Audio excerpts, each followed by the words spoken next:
Kim sana yalancı diyeyse laptır.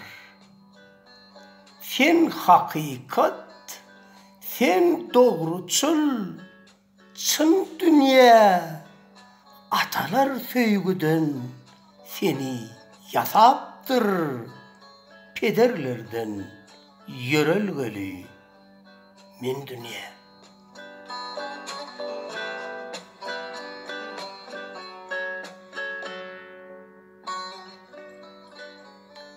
Koynunda egsilmez meher de bardır.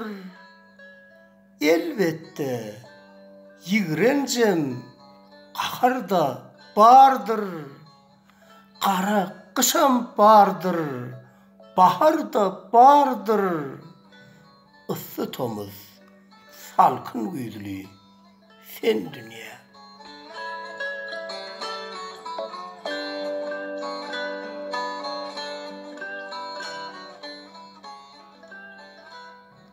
İnsan ağlap geliyor sana gelenne, bar onun önüne şatlık, hey elimde yöne maksat gülün kalmak belende. Ehli adam olayan ok den dünya.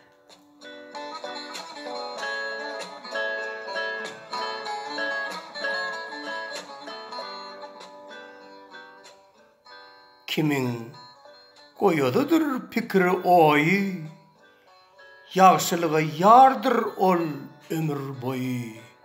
Ulaşır gidivir toylara toy. Salar sana şirin oğaz yan dünya.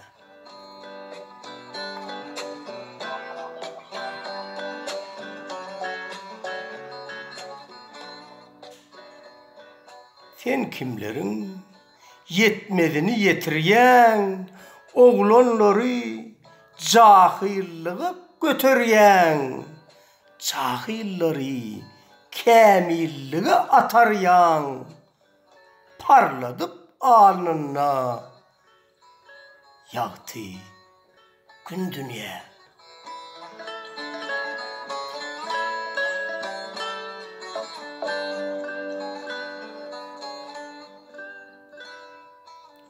Maksat sana gelip sowap iş etsem, şat yaşasam, iyillerem şat yaşasam, adamlara göder ömür bahşetsin, ömürlüğün manası olur çün dünya.